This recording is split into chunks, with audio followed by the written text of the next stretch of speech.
Hello student, I am Mr. Mohammad Saqib, your biology teacher and I welcome you all in my YouTube channel The Bios Planet। तो student आज हम बात करने जा रहे हैं बायोलॉजिकल क्लासिफिकेशन के बारे में, जिसमें हमने ऑलरेडी 12-13 लेक्चर ऑलरेडी मैंने अपलोड, क्योंकि मैं सारी चीज़ों को डिटेल में बताना चाहता हूँ, जिससे आपके जो कॉन्सेप्ट है, जो इसमें जितने भी टॉपिक दी गई है, जितने भी इम्पोर्टेंट टर्मिनोलॉजी है, वो हर चीज़ आपको अच्छे से आनी चाहिए, ताकि आप नीट के लिए जाए या फिर फर्दर क्लासेस के लिए जाए तो आपके लिए ये जितने भी चीज़ें हैं वो आसान हो जाए। ओके, तो आज हम बात करेंगे सेक्सुअल रिप्रोडक्शन इन फंजाई। तो ये बड़ा इंपॉर्टेंट है। हमने बाकी सारी चीज़ों को डिटेल में बात कर लिया। हमने किंगडम मोनेरा के बारे में पढ़ा, हमने किंगडम प्रोटिस्टा के बारे में पढ़ा, अब किंगडम फंजाई को पढ़ रहे हैं। और किंगडम फंजाई में ज़्यादा हमने टॉपिक को कवर किया है, एक क्लासिफिकेशन और ये एक सेक्सुअल रिप्रोडक्शन इसमें रिमेनिंग है। तो हम इसको आज देख लेते हैं सेक्सुअल रिप्रोडक्शन को। तो सबसे पहले मैं यहाँ पे हेडिंग डाल दे रहा हूँ sexual reproduction, sexual reproduction in fungi, in fungi. पिछले वाले लेक्चर में हमने एसेक्सुअल रिप्रोडक्शन के बारे में पढ़ा। तो देखो, जैसे आपकी एनसीईआरटी की बुक में जो दिया हुआ है ना, उसने वेजिटेटिव प्रोपेगेशन को और एसेक्सुअल मोड ऑफ रिप्रोडक्शन को दोनों को अलग अलग उसने करके दे रखा है। लेकिन यहाँ पे हमें जो हमने जो पढ़ा है कि पिछले वाले मैंने एसेक्सुअल रिप्रोडक्शन में ही दोनों चीज़ों को बता दिया। उसमें वेजिटेटिव प्रोपेगेशन के बारे में भी मैंने उसमें बता दिया और एसेक्सुअल रिप्रोडक्शन। तो एसेक्सुअल रिप्रोडक्शन जो होता है एक्चुअली, तो चाहे आप उसको अलग करके पढ़ ले या एक ही में करके पढ़ ले, या फिर आप वेजिटेटिव प्रोपेगेशन को अलग कर ले, बट वो बहुत ज़्यादा डिफरेंट नहीं है। आप उनको उन चीज़ों को अच्छे से समझ सकते हैं। ओके, चलो हम बात करते हैं सेक्सुअल रिप्रोडक्शन इन फंजाई के बारे में। अब फंजाई में सेक्सुअल रिप्रोडक्शन जनरली इनमें एसेक्सुअल मोड ऑफ रिप्रोडक्शन देखा जाता है। सेक्सुअल रिप्रोडक्शन इनमें बहुत ज़्यादा डेवलप नहीं होता, फिर भी देखा जाता है और वो काफ़ी इंपॉर्टेंट भी है। तो अगर देखा जाए तो फंजाई, क्योंकि इसमें से काफ़ी क्वेश्चन आते हैं, अगर देखा जाए तो फंजाई के बारे में अगर देखा जाए तो फंजाई को हम दो पार्ट में डिवाइड करते हैं on the basis of sexual reproduction. एक होता है, एक आपकी होती है परफेक्ट फंजाई, परफेक्ट फंजाई, एक होती है आपकी इम्परफेक्ट फंजाई, इम्परफेक्ट फंजाई। तो आपको यहाँ पे पता होना चाहिए, जो फंजाई होती है वो दो टाइप की होती है। जनरली आपको इम्परफेक्ट फंजाई देखने को मिलती है। तो ये जो परफेक्ट फंजाई क्या होती है, those fungi which can reproduce sexually, जो सेक्सुअल रिप्रोडक्शन करने वाले जो फंजाई होते हैं, those fungi which can produce sexually they can perform sexual reproduction are known as perfect fungi, and those fungi which cannot perform sexual reproduction are known as imperfect, which cannot perform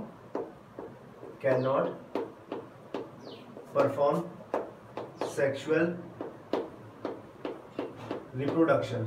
तो जो sexual reproduction perform नहीं करते उनको हम imperfect कहते हैं, जो perform करते हैं उनको हम परफेक्ट कहते हैं। तो यहाँ पे एक चीज और है, जैसे ड्यूटेरोमाइकोटिना एक ग्रुप बना है, एक ग्रुप है ड्यूटेरोमाइकोटिना। तो ये कौन सा ग्रुप है? ये वो ग्रुप है जिसमें वो सारे फंजाई जो सेक्सुअल रिप्रोडक्शन को परफॉर्म नहीं कर पाते हैं, उन सारे ऑर्गेनिज्म को इस ग्रुप में प्लेस किया। This is the group where all those organism which can not perform sexual reproduction has been place. तो वो सारे ऑर्गेनिज्म या फिर वो सारे फंजाई ड्यूटेरोमाइकोटिना में प्लेस कर दिए जाते हैं जिनके अंदर सेक्सुअल रिप्रोडक्शन नहीं होता। तो आपको मालूम है सेक्सुअल रिप्रोडक्शन जो होता है वो मोर एडवांस होता है, वो ज्यादा एडवांस होता है as compare to the asexual reproduction. तो ये एसेक्सुअल रिप्रोडक्शन तो जनरली इनमें होता है, स्पोर फॉर्मेशन, बडिंग, ये सारी चीजें आपने पढ़ी। लेकिन जब अगर हम सेक्सुअल रिप्रोडक्शन के बारे में बात करें तो सबके अंदर ये चीज नहीं होती। ओके, अब इसमें एक चीज और, इसमें जो ऑर्गेनिज्म होते हैं या फिर जो फंजाई जो सेक्सुअली रिप्रोडक्शन करने वाले फंजाई होते हैं वो कितने टाइप के होते हैं। मींस अगर हम परफेक्ट फंजाई के बारे में बात करें, how many types of perfect fungi, तो हम देखेंगे कि कितने टाइप के होते हैं। इम्परफेक्ट के बारे में बात नहीं हो रही है यहाँ पे, सिर्फ परफेक्ट जो सेक्सुअली रिप्रोडक्शन को परफॉर्म करते हैं उनके बारे में मैं बता रहा हूँ। तो सेक्सुअली रिप्रोडक्शन करने वाले जो होते हैं ये या तो आपके मोनोशियस होंगे, मोनोशियस, ये आपके या आपके क्या होंगे, डायशियस होंगे। अब आपको पता होगा, या इसको हम इसको हम बाइसेक्सुअल कह सकते हैं, इनको हम यूनिसेक्सुअल कह सकते हैं। मोनोसियस मीन्स एक ही ऑर्गेनिज्म के अंदर दोनों रिप्रोडक्टिव पार्ट होंगे, means those fungi which have both male and female reproductive part, तो उनको हम कहेंगे मोनोसियस फंजाई। तो both male and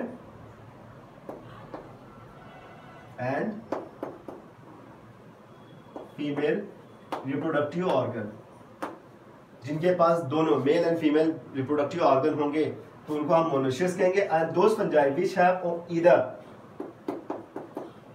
either male और फीमेल रिप्रोडक्टिव ऑर्गन, तो जिनके पास या तो मेल रिप्रोडक्टिव ऑर्गन होगा या फिर फीमेल रिप्रोडक्टिव ऑर्गन होगा या फिर फीमेल रिप्रोडक्टिव ऑर्गन होगा, हम उनको किस में रखेंगे, डायशियस में रखेंगे। मीन्स उनके पास या तो सिर्फ मेल सिंगल या फिर फीमेल, दोनों नहीं होंगे, इनको हम डायशियस कहेंगे या फिर हम इनको यूनिसेक्सुअल कहते हैं। ये यूनिसेक्सुअल फंजाई होते हैं। ओके, अब ये जो रिप्रोडक्टिव ऑर्गन होते हैं, हम इनको समझते हैं कि ये रिप्रोडक्टिव जो ऑर्गन बार बार हम पढ़ रहे हैं, ये रिप्रोडक्टिव ऑर्गन इनको कहते क्या है, तो इनको हम गैमेटेंजिया कहते हैं। इनको क्या कहा जाता है, गैमेटेंजिया कहा जाता है। जो मेल रिप्रोडक्टिव पार्ट होते हैं या फिर फीमेल रिप्रोडक्टिव पार्ट होते हैं, तो male reproductive part, female reproductive, कोई भी रिप्रोडक्टिव पार्ट, तो इनको हम गैमेटेंजिया कहते हैं। और जो गैमेटेंजिया होते हैं ये भी मेल गैमेटेंजिया होते हैं और फीमेल गैमेटेंजिया होते हैं। तो कभी कभी होता है कि मेल और फीमेल गैमेटेंजिया दोनों सेम होते हैं, और कभी कभी होता है मॉर्फोलॉजिकली सेम होते हैं, और कभी कभी होता है वो मॉर्फोलॉजिकली डिफरेंट होते हैं। अगर ये गैमेटेंजिया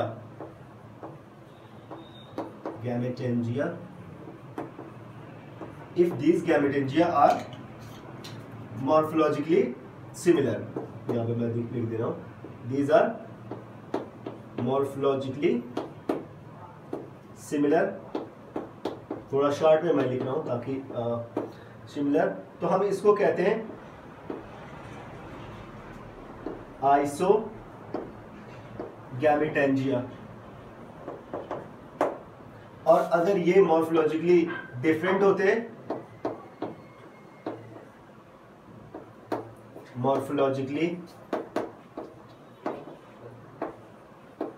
डिफरेंट, देन इनको कहते हैं एनाइसोगैमेटेंजिया, एनाइसोगैमेटेंजिया। तो यहां पे दो हो गए, एक तो आइसोगैमेटेंजिया हो गया और एक एनाइसोगैमेटेंजिया। तो मैंने आपको क्या बताया, क्या होते हैं आइसोगैमेटेंजिया एंड क्या होते हैं एनाइसोगैमेटेंजिया। अब यहाँ पे एक चीज बड़ी इंपॉर्टेंट है, जैसे हमने ये इन गैमेटेंजिया के टाइप्स को समझा, या फिर मेल में कैसे पाए जाते हैं, फीमेल में कैसे पाए जाते हैं, या दोनों मॉर्फोलॉजिकली सिमिलर होते हैं, डिसिमिलर होते हैं। अब इसके बाद एक बड़ी इंपॉर्टेंट चीज है, जैसे इनको कहा क्या जाता है, मेल गैमेटेंजिया को क्या कहते हैं और फीमेल गैमेटेंजिया को क्या कहते हैं। तो अगर गैमेटेंजिया जो आपका है, अगर ये आपका गैमेटेंजिया है और अगर गैमेटेंजिया मेल है, तो आप मेल गैमेटेंजिया को क्या कहेंगे, इसको हम कहते हैं एंथेरिडिया, इसको हम कहते हैं एंथेरिडिया। और अगर ये गैमेटेंजिया जो है आपका, this is the second gametangia and this gametangia is female, this is the female gametangia, is the female gametangia. तो हम इनको उगोनिया कहते हैं।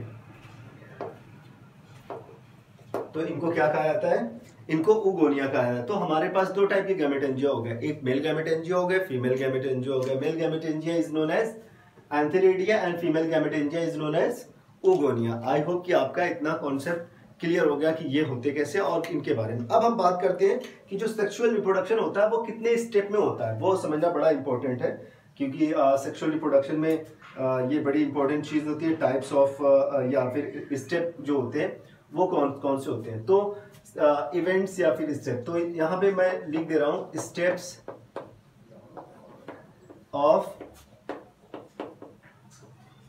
Sexual reproduction. तो सेक्सुअल रिप्रोडक्शन जो होता है उसमें स्टेप कौन कौन से होते हैं, तो यहाँ पे 3 स्टेप जो आपका दिया गया है बड़े इंपॉर्टेंट है, उनके बारे में। पहला तो इसमें होता है, फर्स्ट आपका है प्लाज्मोगैमी, प्लाज्मोगैमी। सेकंड आपका इसमें है कैरियोगैमी, एंड थर्ड आपका इसमें क्या है,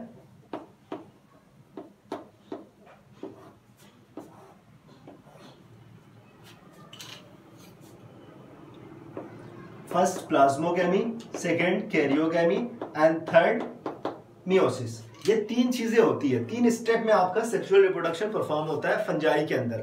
ओके, एसेक्सुअल के बारे में आपने पहले पढ़ा, मैं सेक्सुअल के बारे में बता रहा हूँ। प्लाज्मोगैमी आप जानते हैं, जब गैमेटेंजिया या फिर उनके जैसे हाइफी जो इनके गैमेटेंजिया जो होते हैं या फिर इनके जो सेक्सुअल रिप्रोडक्टिव पार्ट होते हैं, मैं उनको बताना थोड़ा सा भूल गया, ये यूनिसेल्ड होते हैं। ओके, जनरली ये क्या होते हैं, ये यूनिसेल्ड स्ट्रक्चर होते हैं और उनको गैमेटेंजिया कहते हैं। तो जो सेक्सुअल रिप्रोडक्टिव ऑर्गन होते हैं, सेक्सुअल रिप्रोडक्टिव ऑर्गन जो होते हैं वो यूनिसेल्ड होते हैं, ये यूनिसेल्ड होते हैं और इन्हीं को हम गैमेटेंजिया भी कहते हैं। ये जनरली हाइफी का जो टिप होता है वहां पे ये देखने को मिलते हैं। तो खैर ये आपका मान लेते हैं हाइफी एक हो गया। अब होता क्या है ना कि मान लेते हैं हाइफी आपका एक गैमेटेंजिया है, अब ये प्लाज्मोगैमी एक जब फ्यूज करते हैं, क्या फ्यूज करता है, द फ्यूजन ऑफ साइटोप्लाज्म और प्रोटोप्लाज्म। तो न्यूक्लियस को छोड़कर प्रोटो, यहां पे मैं साइटोप्लाज्म ही लिखता हूं, cytoplasm, the fusion of cytoplasm of both male and female hyphae और गैमेट जो भी है। जब हाइफी आपस में फ्यूज करें या फिर गैमेट आपस में फ्यूज करें, जो गैमेट बने हुए हैं वो आपस में फ्यूज करें, उसका वो फ्यूज करें और उसमें एक्चुअली जैसे मैंने ये बना दिया कि ये मेल गैमेटेंजिया है, this is the female gametangia. इसको पॉजिटिव भी कह सकते हैं, इसको नेगेटिव भी कह सकते हैं। इनके पास इनका न्यूक्लियस भी है, इनका भी न्यूक्लियस है। अब पहले इनका क्या होगा, ये साइटोप्लाज्म वाला पार्ट फ्यूज होगा, फिर उसके बाद न्यूक्लियस वाला पार्ट फ्यूज होगा। पहले जब साइटोप्लाज्म वाला पार्ट फ्यूज हो गया,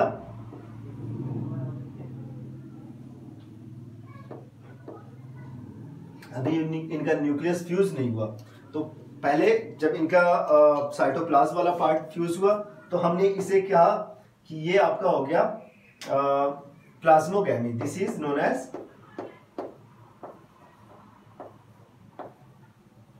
इसको हमने प्लाज्मोगैमी कहा। अब इसी के आगे देखते हैं। अब धीरे धीरे ये क्या करता है, इनके न्यूक्लियस एक दूसरे की तरफ टुवर्ड मूव करते हैं और जाके आपस में फ्यूज हो जाते हैं। मींस ये पूरा बन गया, ये आपका फ्यूज हो गया। ओके, अब ये जब दोनों फ्यूज होते हैं तो हम इसको कहते हैं कैरियोगैमी, द फ्यूजन ऑफ।